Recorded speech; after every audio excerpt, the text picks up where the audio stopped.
3, 2, 1, start. We have ushered in a new era of transparency. We have given a corruption free government. The Real Estate Act 2016 and Benami Transaction Prohibition Act 1988 are helping to bring transparency in the real estate sector.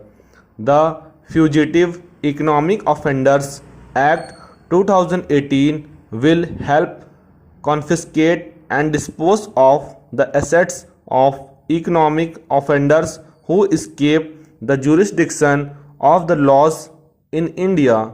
Additionally, we conducted transparent auction of natural resources including coal and spectrum.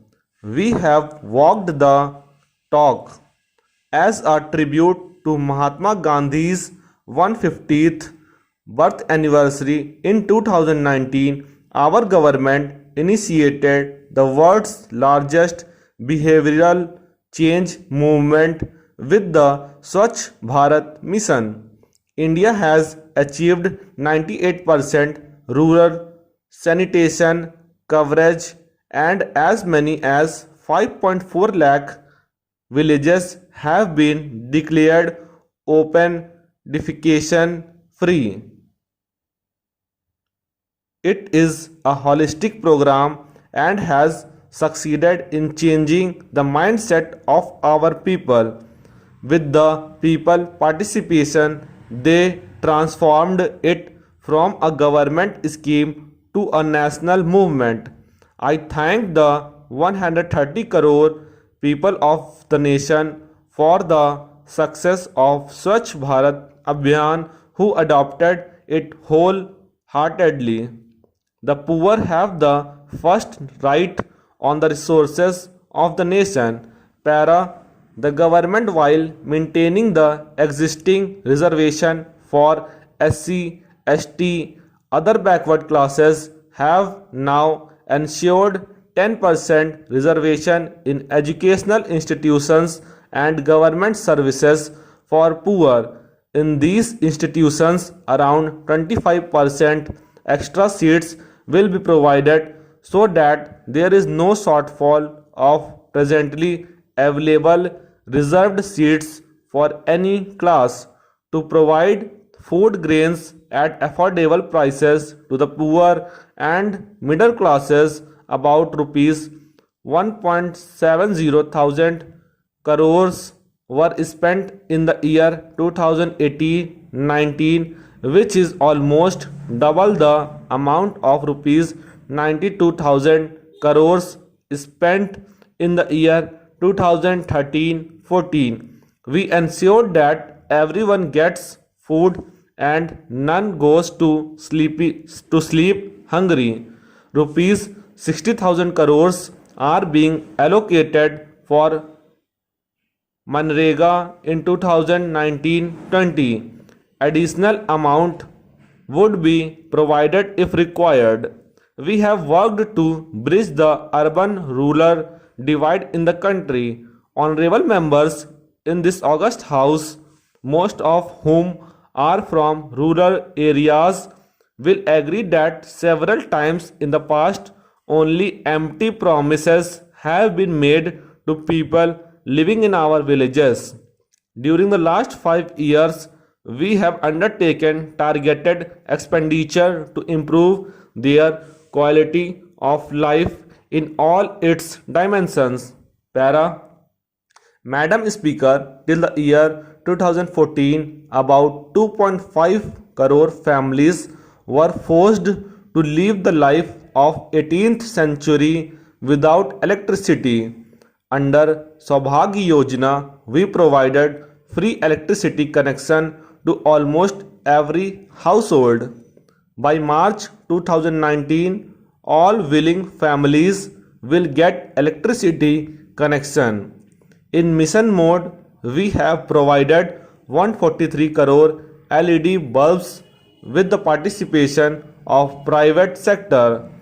This has resulted into a savings of approximately rupees 50,000 crore per year in electricity bills of poor and middle class families.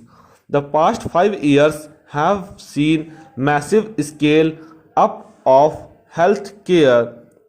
Earlier, a poor man used to be in dilemma whether to fulfill daily needs of the family or save the life of an ailing member. This situation has deeply pained our Honorable Prime Minister. We launched the world's largest health care program, Ayushman Bharat, to provide medical treatment to nearly 50 crore people.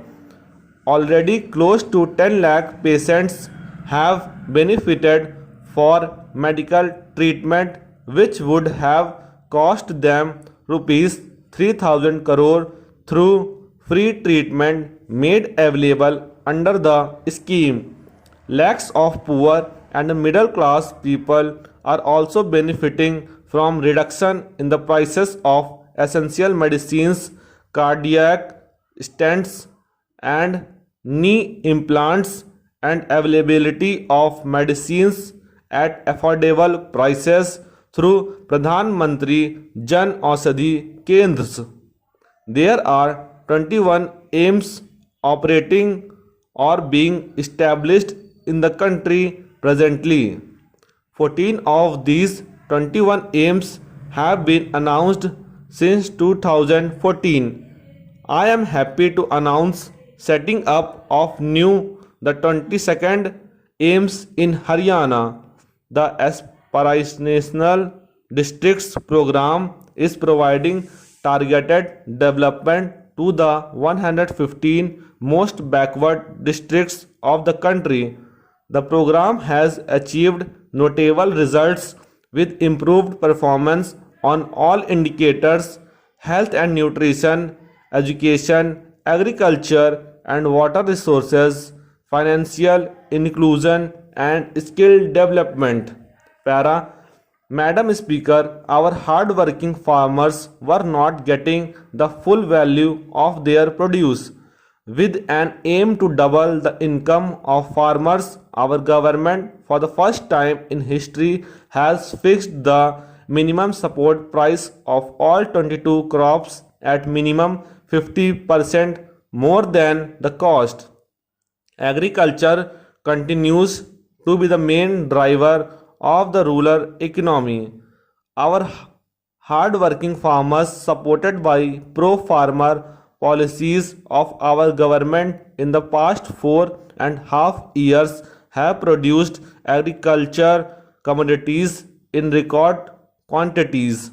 Declining prices of agricultural commodities in the international market and fall in food inflation in India since 2017-18 relative to non-food sector have, however, reduced the returns from farming. Small and fragmented land holding on account of repeated divisions has also contributed in decline in the income of the farmer family. Hence, there is a need for providing structured income support to the poor landholder. Stop.